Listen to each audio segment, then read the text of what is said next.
ഞാൻ ശരത്. ഞാൻ എടുക്കുന്ന സബ്ജക്ട് ബയോളജിയാണ്. അപ്പം നമ്മൾ ഇന്ന് ചർച്ച ചെയ്യാനായിട്ട് പോകുന്നത് 9ാം ക്ലാസ്സിലെ ആദ്യ ചാപ്റ്ററാണ്. ആദ്യ ചാപ്റ്റർ എന്ന് പറയുമ്പോഴത്തേക്ക് നമുക്ക് കുറച്ച് അടിസ്ഥാന വിവരങ്ങൾ നൽകുന്ന ചാപ്റ്ററാണ് എന്ന് പറയുന്നത് ആദ്യ ചാപ്റ്റർ എന്ന് പറയുന്നത്. ഇതിനെ ബേസ് ചെയ്തിട്ടായിരിക്കും മറ്റ് ചാപ്റ്ററുകൾ എന്ത് ചെയ്യുന്നത്, കണ്ടിന്യൂ ചെയ്യുന്നത്. ആദ്യ ചാപ്റ്ററിന്റെ പേര് തന്നെ എന്താണ്? പ്രൊട്ടക്ടേഴ്സ് ഓഫ് ബയോസ്ഫിയർ ആണ്. സിലബസ് മാറിയതിനെ തുടർന്നാണ് പാഠഭാഗത്തിന്റെ പേര് ചേഞ്ച് വന്നിരിക്കുന്നത്. നിങ്ങളിലൊക്കെ ഇരിക്കുന്നത് പഴയ ടെസ്റ്റ് ആണെങ്കിൽ മറ്റ് ചില പേരുകളിലൊക്കെ ആയിരിക്കും കാണപ്പെടുന്നത്. അപ്പം ഇതൊരു അപ്ഡേഷൻ ആണ് ഈ പേര് വരാനുള്ള കാരണം. മലയാളം മീഡിയം ആണെങ്കിൽ ജീവലോകത്തിന്റെ സംരക്ഷകർ എന്നായിരിക്കും കിടക്കുന്നത്. അപ്പൊ ഒരു കൂട്ടം സംരക്ഷകരെയാണ് നമുക്ക് പഠിക്കാനുള്ളത്. നമ്മൾ ഭൂമി എടുത്തു കഴിഞ്ഞാൽ ഭൂമിയിൽ ഏറ്റവും അല്ലെങ്കിൽ നമുക്ക് ഭൂമിയിൽ ഏറ്റവും വേണ്ട ഘടകങ്ങളാണ് എന്നറിയപ്പെടുന്നത് മരങ്ങൾ അല്ലെങ്കിൽ സസ്യവിഭാഗങ്ങൾ എന്നറിയപ്പെടുന്നത്. അപ്പൊ അവരെ ബേസ് ചെയ്തിട്ടുള്ള ഒരു പാഠഭാഗമാണ് എന്ന് പറയുന്നത് പ്രൊട്ടക്ടേഴ്സ് ഓഫ് ബയോസ്ഫിയർ. അപ്പൊ നമ്മളിവിടെ പ്രൊട്ടക്ട് ചെയ്യുന്ന അല്ലെങ്കിൽ പ്രൊട്ടക്ടേഴ്സ് ആയിട്ട് കണക്കാക്കുന്ന ആരെയാണ്? ഈ പറയുന്ന വൃക്ഷങ്ങളെ അല്ലെങ്കിൽ സസ്യഭാഗങ്ങളെയാണ് കണക്കാക്കുന്നത്. അപ്പൊ അവരുമായിട്ട് ബന്ധപ്പെട്ട് നടക്കുന്ന ചില കാര്യങ്ങളാണ് നമ്മൾ എന്ത് ചെയ്യുന്നത്, ഈ പാഠത്തിലൂടെ ചർച്ച ചെയ്യുന്നത്. അപ്പം ഇതൊരു തുടക്കമായി കാണുക. ഇതിന്റെ എല്ലാ അടിസ്ഥാനങ്ങളും പഠിച്ചാൽ മാത്രമേ നമുക്ക് അങ്ങോട്ടുള്ള പാഠങ്ങൾ അത് എന്ത് ചെയ്യാൻ പറ്റും, ഉപയോഗപ്പെടുത്താനായിട്ട് പറ്റും. അപ്പം സിലബസ് ഓറിയന്റഡ് ആയിട്ട് ഇതിന് കുറെ ഭാഗങ്ങൾ കട്ട് ചെയ്ത് മാറ്റിയിട്ടുണ്ട്. എന്നാലും നമ്മൾ അതൊക്കെ ഇതിൽ പഠിക്കും. കാര്യം നിങ്ങൾ എക്സാം ഓറിയന്റഡ് ആയിട്ട് അതിൽ നിന്ന് കുറെ ചോദ്യങ്ങൾ എന്ത് ചെയ്യാൻ പ്രതീക്ഷിക്കാനായിട്ട് പറ്റും.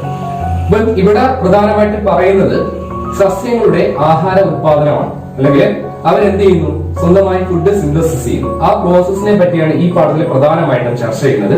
അപ്പൊ അതിനുവേണ്ടി അവരെ സഹായിക്കുന്ന ഘടകങ്ങൾ, ആ പ്രോസസ്സ് എങ്ങനെയാണ് നടക്കുന്നത്, അതുപോലെ തന്നെ ആ പ്രോസസ്സിൽ കണ്ടിന്യൂ ചെയ്തുകൊണ്ടിരിക്കുമ്പോൾ ഉണ്ടാവുന്ന മാറ്റങ്ങളും അതിന്റെ ആഫ്റ്റർ എഫക്റ്റും അതൊക്കെയാണ് ഈ പാഠത്തിലൂടെ നമ്മൾ എന്ത് ചെയ്യുന്നത്, ചർച്ച ചെയ്യുന്നത്. അപ്പം ഇതിനു ശേഷം വരുന്ന ചാപ്റ്റർ എന്ന് പറയുന്നത് നമ്മൾ ഫുഡ് ത്രൂ ഡൈജഷൻ എന്നാണ്, അല്ലെങ്കിൽ ആഹാരം അന്നനാളത്തിൽ എന്ന് പറയുന്നത് പോലെ. അതായത് നമ്മൾ ആഹാരം കഴിക്കുമ്പോൾ നമ്മുടെ ബോഡിയിൽ നടക്കുന്ന ആക്ടിവിറ്റീസ് അല്ലെങ്കിൽ പ്രതിപ്രവർത്തനങ്ങൾ എന്തൊക്കെയാണെന്നാണ് നമ്മൾ ആ ചാപ്റ്ററിൽ പഠിക്കുന്നത്. അപ്പം അത് പഠിക്കണമെങ്കിൽ ഈ അടിസ്ഥാനമായ ഫസ്റ്റ് ചാപ്റ്റർ നമ്മൾ എന്ത് ചെയ്യണം, ക്ലിയർ ആയിരിക്കണം. അപ്പൊ നമുക്ക് നോക്കാം. നിങ്ങൾ ടെസ്റ്റിൽ ആദ്യം കൊടുത്തിരിക്കുന്നത് ഒരു ഭൂമി, അതിന് മുകളിൽ ഒരു മരവും കൊടുത്തിരിക്കുന്ന ഒരു പിക്ചറാണ് കൊടുത്തിരിക്കുന്നത്, അല്ലെ? അപ്പൊ ആ പടത്തില് പ്രധാനമായിട്ടും പറയുന്നത് ആഗോള താപനവുമായി ബന്ധപ്പെട്ട കാര്യമാണ്. ആഗോള താപനം നമുക്ക് പരിചിതമായ ഒരു വാക്ക് തന്നെയാണ്. ഇംഗ്ലീഷ് മീഡിയക്കാരാണെങ്കിൽ ഗ്ലോബൽ വാർമിംഗ് എന്ന് പറയും, അല്ലെ? Global warming. അപ്പൊ എന്തോ താപനിലയുമായി ബന്ധപ്പെട്ട കാര്യമാണ്, അല്ലെ? അപ്പം ആഗോള താപനം എന്ന് വെച്ച് കഴിഞ്ഞാല് നമ്മുടെ ലോകമെമ്പാടും ഇപ്പോഴത്തെ ഒരു കാലാവസ്ഥ വ്യത്യാസങ്ങൾ നോക്കിക്കഴിഞ്ഞാൽ നിങ്ങൾക്ക് മനസ്സിലാവും. ചൂട്, ടെമ്പറേച്ചർ ഇങ്ങനെ അനുദിനം എന്ത് ചെയ്യുകയാണ്, കൂടി വരികയാണ്, അല്ലെ? അപ്പൊ ടെമ്പറേച്ചർ എന്തുകൊണ്ടായിരിക്കും ഇങ്ങനെ കൂടുന്നത്? പണ്ടൊക്കെ നിങ്ങൾ വീട്ടുകാരൊക്കെ പറയുന്നേക്കാം ജൂൺ തുറന്നാൽ മഴയാണ് എന്നൊക്കെ നമ്മൾ പറഞ്ഞേക്കും, അല്ലെ? പക്ഷെ ഇപ്പൊ എന്ത് ചെയ്യുന്നത്, ജൂൺ സ്കൂൾ തുറക്കുന്ന സമയത്ത് മഴ പെയ്യണമെന്ന് നിർബന്ധമൊന്നുമില്ല. നമ്മൾ മാറി പെയ്യും. അതുപോലെ തുലാവർഷം, ഇടവപ്പാതി എന്നൊക്കെ പറഞ്ഞ് അമ്മമാരൊക്കെ പറയാറുണ്ട്. പക്ഷെ അത്തരം കൃത്യമായ ഇടവേളകളിലൊന്നും ഇപ്പൊ മഴകളൊന്നും പെയ്യാറില്ല. കാര്യം കാലാവസ്ഥയ്ക്ക് എന്തൊക്കെയോ വ്യത്യാസങ്ങളുണ്ട്. അതിന് മെയിൻ കാരണം ആര് തന്നെയാണ്? മനുഷ്യർ തന്നെയാണ്. അവരുടെ കൈകടത്തലാണ് എന്ത് ചെയ്തിട്ടുള്ളത്, ഇത്തരത്തിലുള്ള മാറ്റങ്ങൾ ഭൂമിക്ക് വരാനായിട്ട് ഇടയാക്കി. അപ്പം ആ മാറ്റങ്ങളാണ് ആഗോള താപനം എന്ന് പറയുന്ന പ്രോസസ്സിനെ ഇത്രയധികം പ്രാധാന്യം ഇപ്പൊ ഏറി വരാനുള്ള കാരണം. അതായത് നമ്മുടെ അറ്റ്മോസ്ഫിയറിലെ അന്തരീക്ഷത്തിലെ സ്വാഭാവിക താപനിലയിൽ നിന്നും, അതായത് നമ്മളിപ്പോ നിലനിൽക്കുന്ന സ്റ്റേബിൾ ആയിട്ട് നിൽക്കുന്ന ടെമ്പറേച്ചർ ലെവല് റൈസ് ചെയ്യുന്ന കൂടുന്ന അവസ്ഥയാണ് എന്നറിയപ്പെടുന്നത് ആഗോള താപനം അഥവാ ഗ്ലോബൽ വാർമിംഗ് ആയിട്ടുള്ളത്. It is A change in temperature. അതായത് നമ്മുടെ ടെമ്പറേച്ചർ ഉണ്ടാവുന്ന വ്യത്യാസമാണെന്ന് പറയുന്നത് ആഗോള താപനം എന്ന് പറയുന്നത്. താപനം അതായത് ചൂട് കൂടുന്ന അവസ്ഥ. അപ്പം ചൂട് കൂടാൻ എന്തൊക്കെയായിരിക്കും കാരണം? നിങ്ങൾ തന്നെ ആലോചിച്ചു കഴിഞ്ഞാൽ നിങ്ങൾക്ക് ഒത്തിരി ഉത്തരങ്ങൾ കിട്ടും. പരീക്ഷയ്ക്ക് ഒരുപാട് തവണ ചോദിക്കുന്നതാണ് ആഗോള താപനവുമായി ബന്ധപ്പെട്ട കുറെ ചോദ്യങ്ങൾ ചോദിക്കാറുണ്ട്. അപ്പം ആഗോള താപനം എന്ന് വെച്ച് കഴിഞ്ഞാൽ നമുക്ക് എന്താണെന്ന് നോക്കാം. ആഗോള താപനം അതായത് ഭൂമിയിലെ മൊത്തം നമുക്ക് അനുസൃതമായി നമ്മൾ ജീവിക്കുന്ന ഒരു അറ്റ്മോസ്ഫിയർ ഒരു നോർമൽ ടെമ്പറേച്ചർ കാണും. ഓക്കെ, ആ നോർമൽ ടെമ്പറേച്ചർ എന്ത് ചെയ്യും, ചില പ്രത്യേക ഘടകങ്ങൾ അല്ലെങ്കിൽ ചില ഫാക്ടേഴ്സ് മൂലം എന്ത് ചെയ്യും, റൈസ് ചെയ്യും. ഉദാഹരണം പറഞ്ഞു കഴിഞ്ഞാല് ഇപ്പൊ ഭൂമിയിൽ വരുന്ന ഈ ചൂടും വെളിച്ചമൊക്കെ കിട്ടുന്നത് എവിടുന്നാണ്? സൺലൈറ്റ് ആണല്ലേ. അത് ഭൂമിയിൽ വരുമ്പോഴത്തേക്കാണ് നമുക്ക് വേണ്ട താപനിലയും ലൈറ്റും ഒക്കെ നമുക്ക് ലഭിക്കുന്നത്. എന്നാൽ ഈ വരുന്ന ചൂട് ഭൂമിയിൽ തട്ടിയിട്ട് തിരിച്ചു പോകും. റിഫ്രാക്ഷൻ ഒക്കെ പറഞ്ഞ ജോഗ്രഫിയിലൊക്കെ പഠിക്കുന്ന കേസുകളായി. അപ്പൊ അങ്ങനെ പോകുന്ന ചൂട് എന്ത് ചെയ്യും, ഭൂമിയിൽ തങ്ങി നിൽക്കാൻ ഇടയാവും. അപ്പൊ ആ തങ്ങി നിൽക്കുന്നത് കുറെ ഫാക്ടേഴ്സ് ഉണ്ട്. നിങ്ങൾ ഷീറ്റ് ഇട്ട കെട്ടിടത്തിലൊക്കെ ഇരിക്കുന്ന സമയത്ത് നമുക്ക് സ്വാഭാവികമായിട്ട് നമ്മുടെ ഇരിക്കുന്ന ആ ഒരു ഏരിയയുടെ ചൂട് കൂടുന്നതായിട്ട് തോന്നും. അതിന് കാരണം എന്താണ്? ആ ഷീറ്റിൽ നിന്ന് കടന്നു വരുന്ന ചൂട് നമ്മൾ ഇരിക്കുന്ന ആ ഒരു ക്ലാസ് റൂം ആണെങ്കിൽ അവിടെ എന്ത് ചെയ്യും, തങ്ങി നിൽക്കും. തിരിച്ച് ഷീറ്റ് എന്ത് ചെയ്തില്ല, ആ താപനിലയെ പുറത്തേക്ക് കടത്തിവിടുക. അത് അതിന്റെ ഉള്ളിൽ തന്നെ എന്ത് ചെയ്യും, പിടിച്ചിരിക്കുക. അപ്പോഴാണ് അവിടെയുള്ള നോർമൽ ടെമ്പറേച്ചർ മാറി മാറി വരുന്നത്. അപ്പൊ അതുപോലെ നമ്മുടെ ഭൂമിയിലേക്ക് വരുന്ന ചൂട് ഭൂമിയിൽ തങ്ങി നിൽക്കാൻ ഈ ഷീറ്റ് പോലൊരു ഘടകം എന്ത് ചെയ്യുന്നു, അറ്റ്മോസ്ഫിയറിൽ വരുന്നു. അപ്പൊ അത് നിങ്ങൾ ചെറിയ ക്ലാസ്സിലൊക്കെ കേട്ട് വേണം. ചില വാതകങ്ങളാണ്, കാർബൺ ഡൈ ഓക്സൈഡ് പോലുള്ള വാതകങ്ങളാണ് എന്ത് ചെയ്യുന്നത്, അത്തരത്തിലുള്ള പ്രശ്നങ്ങൾ ഉണ്ടാക്കുന്നത്. അപ്പം ആ പ്രശ്നങ്ങളാണ് എന്ത് ചെയ്യുന്നത്, ടെമ്പറേച്ചർ കൂടാനായിട്ട് ഇടയാക്കും. അതായത് ഭൂമിയിലേക്ക് വരുന്ന താപനില എന്ത് ചെയ്യും, ഇവിടെ തട്ടി തിരിച്ച് റിഫ്ലക്ട് ചെയ്ത് പോകുമ്പോൾ കാർബൺ ഡൈ ഓക്സൈഡ് പോലുള്ള വാതകങ്ങൾ അല്ലെങ്കിൽ ഗ്യാസസ് എന്ത് ചെയ്യും, അറ്റ്മോസ്ഫിയറിൽ നിറഞ്ഞിറങ്ങും.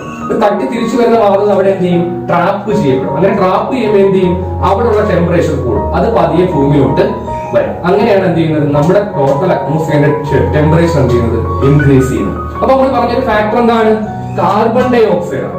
ഈ കാർബൺ ഡൈ ഓക്സൈഡ് എന്തുകൊണ്ട് അറ്റ്മോസ്ഫിയറിൽ കൂടുന്നു, അപ്പൊ ഈ കാർബൺ ഡൈ ഓക്സൈഡ് എങ്ങനെയാണ് ഇത്രയും കാലം നോർമൽ ആയിട്ട് പൊക്കോണ്ടിരുന്നത്, ഇപ്പൊ എന്തുകൊണ്ട് ഇത്തരത്തിലുള്ള മാറ്റങ്ങൾ വരുന്നു, ഇതെല്ലാം ചർച്ച ചെയ്യുമ്പോഴാണ് ഈ പാഠം എന്ത് ചെയ്യുന്നത്, പൂർത്തിയാവും. ഈ കാർബൺ ഡൈ ഓക്സൈഡ് തുടങ്ങിയ ചാപ്റ്റർ ഫോട്ടോസിന്തസിലൂടെ കടന്നുപോയാണ് എന്ത് ചെയ്യുന്നത്, അവസാനിക്കുന്നത്. അതായത് പ്രകാശ സംശ്ലേഷണം എന്നൊക്കെ നിങ്ങൾ പറയും. പിന്നെ നമ്മൾ അതിനെ പറ്റിയാണ് ചർച്ച ചെയ്യുന്നത്. അപ്പൊ ആഗോളതാപനം മറക്കരുത്, അഥവാ ഗ്ലോബൽ വാർമിംഗ് എന്ന് പറയും. Okay, global warming. ഇത് അറ്റ്മോസ്ഫിയറിക് ടെമ്പറേച്ചർ റൈസ് ചെയ്യുന്നതാണ്, മറക്കരുത്. അതിന്റെ ഫാക്ടേഴ്സ് എന്താണ്, അറ്റ്മോസ്ഫിയറിൽ കാർബൺ ഡൈ ഓക്സൈഡിന്റെ അളവ് ഇൻക്രീസ് ചെയ്യുന്നതാണ്.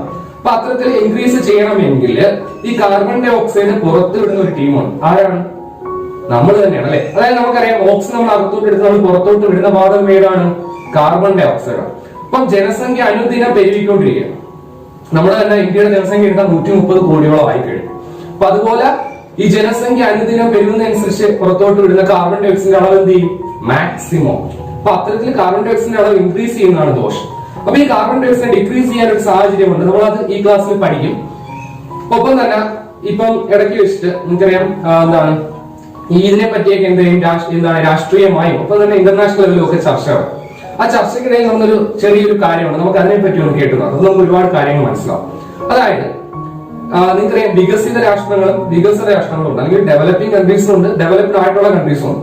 അപ്പൊ അവിടെയെന്ന് വെച്ച് കഴിഞ്ഞാല് അവർ പറയുന്നത് ഡെവലപ്ഡ് ആയിട്ടുള്ള കൺട്രീസ്, അമേരിക്ക പോലുള്ള കൺട്രീസ് പറയുന്നത് ഇന്ത്യ പോലുള്ള ഡെവലപ്പിംഗ് കൺട്രീസ് ആണ് ഈ കാർബൺ ഡൈ ഓക്സൈഡിന്റെ അളവ് ഇൻക്രീസ് ചെയ്യുന്നത്.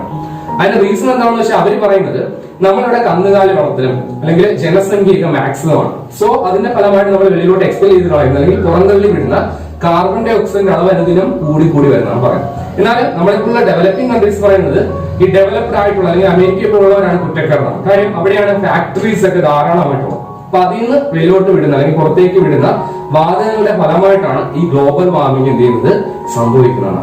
അപ്പൊ അങ്ങോട്ടും ഇങ്ങോട്ടും ഒക്കെ ഇങ്ങനെ എന്ത് ചെയ്യാണ്, അടി കൂടിക്കൊണ്ടിരിക്കുകയാണ്. അപ്പൊ തന്നെ നിങ്ങൾക്ക് മനസ്സിലാവും, ഒരുപാട് റീസൺസ് ആണ് ഈ ഗ്ലോബൽ വാർമിങ്ങിന് കാരണമാവുന്നത്.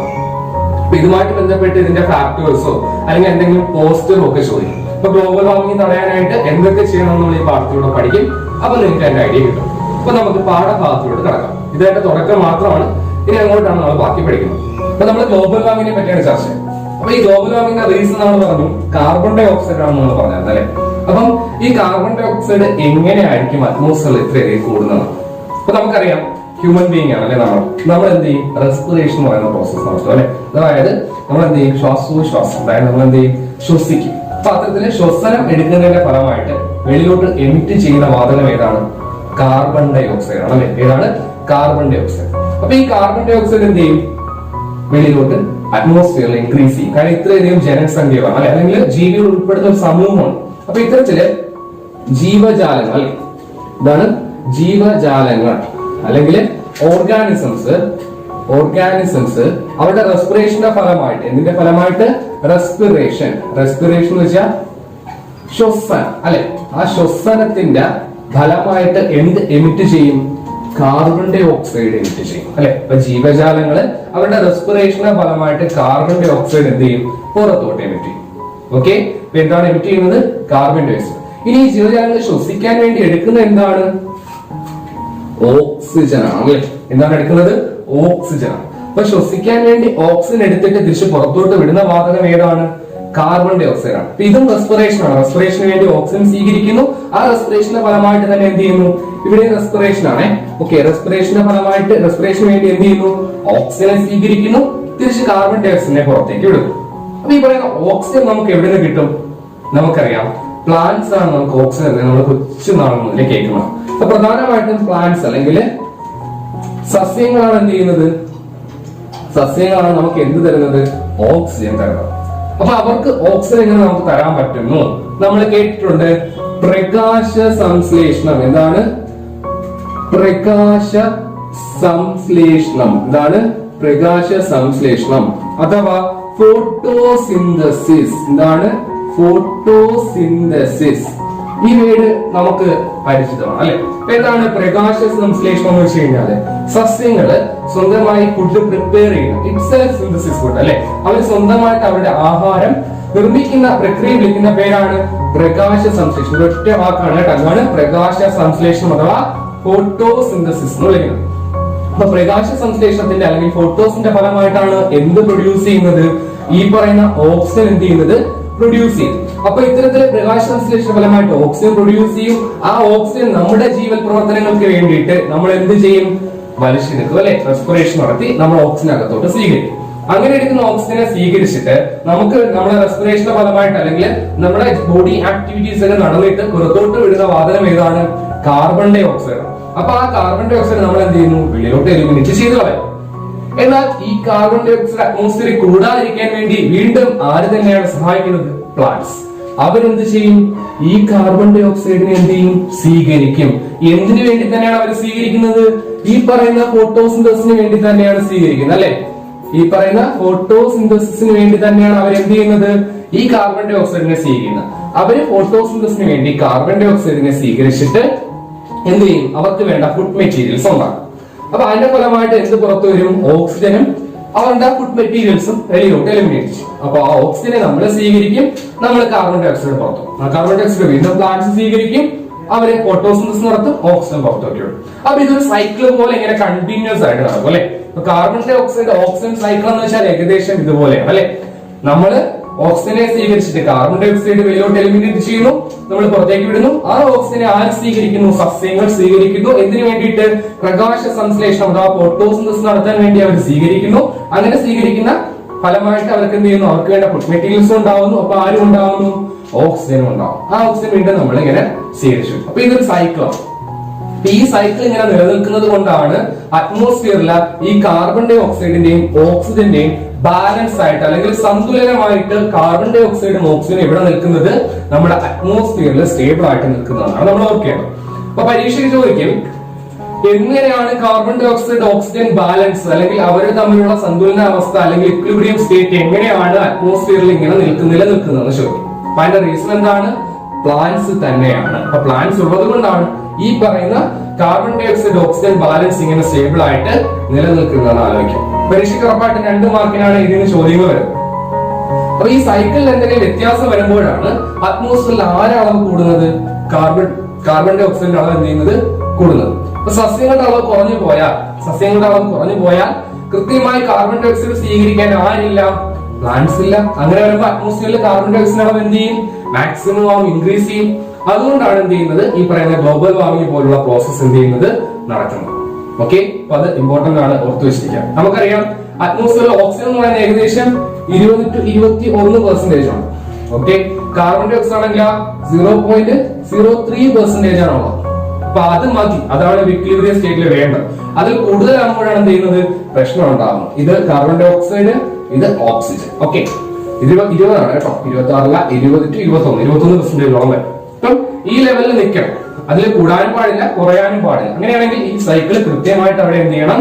ഫോളോ ചെയ്യണം. 2 മാർക്കിന് ചോദിക്കുന്ന ക്വസ്റ്റ്യൻ ആണ്, മറക്കരുത്.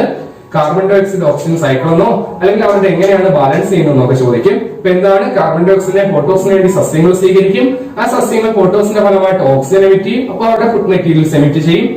ഒപ്പം തന്നെ എന്ത് ചെയ്യുന്നു? ആ ഫുഡ് മെറ്റീരിയൽസ് എന്ന് പറയുന്നത് പൊതുവെ കാർബോഹൈഡ്രേറ്റ് എന്നറിയപ്പെടും. കാർബോഹൈഡ്രേറ്റ് എന്നറിയപ്പെടും. മലയാളം മീഡിയക്കാർ കാർബോഹൈഡ്രേറ്റ് തന്നെയാണ് പഠിക്കുന്നത്. കാർബോഹൈഡ്രേറ്റ് എന്ന് വെച്ച്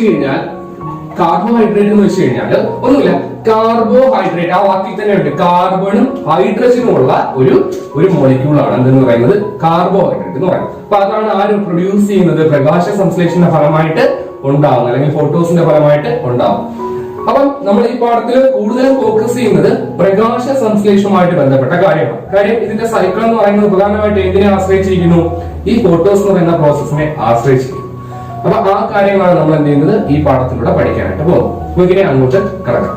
അപ്പൊ നമ്മള് ഫോട്ടോസിനെ പറ്റി പറയാനാണ് പറഞ്ഞത്. അപ്പൊ ഫോട്ടോസിനസ് എന്ന് പറയുന്ന ഒരു ബിഗ് പ്രോസസ് ആണ്. അല്ലെങ്കിൽ നമ്മുടെ ഈ എൻവയോൺമെന്റ് സ്റ്റേബിൾ ആയിട്ട് നിൽക്കണമെങ്കിൽ നമ്മുടെ ജീവിതത്തിൽ നമുക്ക് ആഹാരം പ്രധാനമാണ്, റെസ്പിറേഷന് വേണ്ടി ഓക്സിജൻ പ്രധാനമാണ്, അല്ലെ? അപ്പൊ ഇത്തരത്തിലുള്ള എല്ലാ പ്രോസസ്സും നടക്കണമെങ്കിൽ ഈ ഫോട്ടോസിന്തസിസ് എന്ന് പറയുന്നത് അത്യന്താപേക്ഷിതമാണ്. അഥവാ പ്രകാശ സംശ്ലേഷണം എന്താണ്? അത്യന്താപേക്ഷിതമാണ്. അപ്പൊ അതിന് വേണ്ട കുറെ ഘടകങ്ങളുണ്ട്. അല്ലെങ്കിൽ ഫോട്ടോസിന്തസിസ് നടക്കണമെങ്കിൽ കുറെ എലമെന്റ്സ് വേണം. ഇപ്പൊ നമ്മൾ ഏതൊരു പ്രോസസ് എടുത്താലും നമുക്ക് എന്ത് ചെയ്യണം? അതിനകത്ത് കുറെ കാര്യങ്ങളുണ്ട്. അപ്പൊ നിങ്ങൾക്ക് പഠിക്കാനാണെങ്കിൽ നമുക്ക് സ്റ്റഡി മെറ്റീരിയൽസ് ആവും, അല്ലെ? അപ്പൊ അതുപോലെ ഇതൊരു പ്രോസസ്സാണ്. ആ പ്രോസസ്, ആ ഒരു പ്രതിഭാസം അല്ലെങ്കിൽ ആ ഒരു പ്രക്രിയ നടക്കണമെങ്കിൽ ഒരുപാട് പ്രോസസ്സാണ്. അവന്റെ പേര് തന്നെയുണ്ട് ഫോട്ടോസിന്തസിസ്. അപ്പൊ സിന്തസിസ് ആണ്. ആ സിന്തസിസിന് ഒരുപാട് എലമെന്റ്സ് ആണ്. നമുക്ക് നോക്കാം എലമെന്റ്സ് ഓഫ് ഫോട്ടോസിന്തസിസ് അല്ലെങ്കിൽ ഫാക്ടേഴ്സ് ഓഫ് ഫോട്ടോസിന്തസിസ്. പ്രകാശ സംശ്ലേഷണത്തിന് വേണ്ട ഘടകങ്ങൾ നോക്കാം. ഒന്നാമത്തത് പ്രധാനമായിട്ട് എന്ത് വേണമെന്ന് വെച്ച് കഴിഞ്ഞാൽ ലൈറ്റ് വേണം. എന്ത് വേണം? ലൈറ്റ്. ലൈറ്റ് അഥവാ എന്താണ്? പ്രകാശം വേണം. എന്ത് വേണം? പ്രകാശം വേണം. അപ്പൊ ഫോട്ടോസിന്തസിന് വേണ്ട ഒരു ഘടകം എന്താണ്? പ്രകാശം. ഓക്കെ. അപ്പൊ ലൈറ്റ് അല്ലെങ്കിൽ പ്രകാശം ഉണ്ടെങ്കിൽ എന്ത് നടക്കാൻ പറ്റുള്ളൂ? ഫോട്ടോസിന്തസിസ് എന്നുള്ള പ്രോസസ് നടക്കാൻ പറ്റും.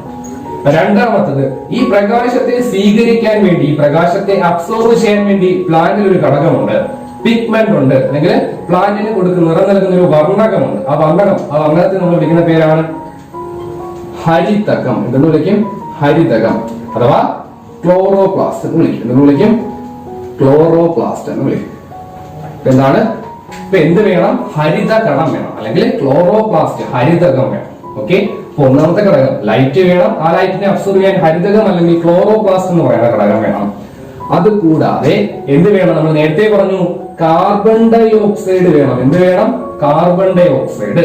അപ്പൊ കാർബൺ ഡൈ ഓക്സൈഡ് വേണം, ഹരിതകം വേണം, ലൈറ്റ് വേണം, ഒപ്പം എന്ത് കൂടി വേണം? വാട്ടർ അഥവാ ഒരു ജലം കൂടി എന്ത് വേണം? ഈ പറയുന്ന ഫോട്ടോസിന്തസിനാണ്. അഥവാ നമ്മൾ എങ്ങനെ എഴുതും? H2O എന്ന് എഴുതും. ഇങ്ങനെ എഴുതുന്ന റീസൺ ഉണ്ട്. നമുക്ക് വേണ്ട ഘടകങ്ങൾ നമുക്ക് എളുപ്പത്തിൽ മനസ്സിലാക്കണമെങ്കിൽ അതിന്റെ ഫോർമുല എഴുതി വെച്ചാൽ മതി. അപ്പൊ എന്താണ്? വാട്ടർ വേണം, കാർബൺ ഡൈ ഓക്സൈഡ് വേണം, ക്ലോറോപ്ലാസ്റ്റ് വേണം, ലൈറ്റ് വേണം. ഇത്രയും ഘടകങ്ങൾ വെച്ചിട്ടാണ് എവിടെയാണ് ഫോട്ടോസിന്തസിസ് നടക്കുന്നതെന്ന് ചോദിച്ചാൽ നമുക്കറിയാം. അല്ലെങ്കിൽ നമ്മൾ എന്ത് പറയും? ചെടിയുടെ പാചകപ്പുര അല്ലെങ്കിൽ എന്താണ് പറയുന്നത്? നമ്മുടെ പ്രകൃതിയുടെ പാചകപ്പുര എന്ന് തന്നെ നമ്മൾ എന്തിനാണ് പറയുന്നത്? ചെടിയുള്ള ഇലയാണ് പറയുന്നത്, അല്ലെ? അപ്പൊ ആ ഇലയിൽ വെച്ചിട്ടായിരിക്കും ഇത്രയും ഘടകങ്ങൾ ചെയ്യുന്നത്. അപ്പൊ നമുക്ക് ഒരു ചെടി എടുത്തു കഴിഞ്ഞാൽ, ഒരു ചെടിയായിട്ട് നിങ്ങൾ സങ്കല്പിച്ചു കഴിഞ്ഞാല് ഇതിന്റെ ഒരു ഇലയായിട്ട് ആലോചിക്കും. ഓക്കെ. ഇത് ചെടിയാണ്. ചെടിയുടെ എന്താണ്? ഇലയായിട്ട് നിങ്ങൾ ആലോചിക്കും. ഈ പറയുന്ന ചെടിക്ക് വേര് കാണും, അല്ലെ? സ്വാഭാവികമായിട്ട് എന്ത് കാണും? വേര് കാണും. ഓക്കെ. ഇത് അതിന്റെ അറ്റ്മോസ്ഫിയറിലുള്ള ടെറസ്ട്രിയൽ റീജിയൻ ആയിട്ട് എടുത്തു കഴിഞ്ഞാൽ താഴോട്ട് വേര് കാണും, ഇല കാണും, പിന്നെ അതിന്റെ സ്റ്റെം പാർട്ട്, അതിന്റെ ഒരു തണ്ടും കാണും, അല്ലെ? അപ്പൊ ഈ പറയുന്ന റൂട്ടിലാണ് എന്ത് ചെയ്യുന്നത്? അല്ലെങ്കിൽ സോയിലാണ് എന്ത് കാണപ്പെടുന്നത്? ജലത്തിന്റെ അംശം അല്ലെങ്കിൽ വെള്ളം കാണപ്പെടുന്നത്. ആ വെള്ളം എങ്ങനെയാണ് നമ്മുടെ ലീഫിൽ എത്തുന്നത്? ഒപ്പം തന്നെ ലൈറ്റ് എന്ന് പറയുന്നത് അറ്റ്മോസ്ഫിയറിലുണ്ട്. ആ ലൈറ്റ് എങ്ങനെ ഇത് സ്വീകരിക്കും? അതുപോലെ തന്നെ കാർബൺ ഡൈ ഓക്സൈഡ് അറ്റ്മോസ്ഫിയർ ഇങ്ങനെ സ്പ്രെഡ് ചെയ്ത് ഇറക്കണം. അതെങ്ങനെ സ്വീകരിക്കും എന്നാണ് നമ്മൾ നോക്കേണ്ടത്. ഓക്കെ. അപ്പൊ നമുക്ക് നോക്കാം. ഒന്നാമത് ലൈറ്റ്. ലൈറ്റ് എന്ന് പറയുന്ന സാധനത്തെ പ്ലാന്റ്സിന്റെ ലീഫിൽ എത്തിക്കുന്നത് ആരാണെന്ന് ചോദിച്ചാൽ ആരാണ്? ഈ പറയുന്ന ഹരിതകമാണ്. So chloroplast has the ability to absorb light. ഇപ്പൊ ലൈറ്റിനെ അബ്സോർബ് ചെയ്യാൻ സഹായിക്കുന്ന ഒരു ഘടകമാണ് എന്ന് അറിയപ്പെടുന്നത് ഹരിതകം അഥവാ ക്ലോറോപ്ലാസ്റ്റ് എന്നറിയപ്പെടുന്നത്. അപ്പൊ എന്തായാലും ലീഫിൽ എന്തെത്തി? ലൈറ്റ് എത്തി.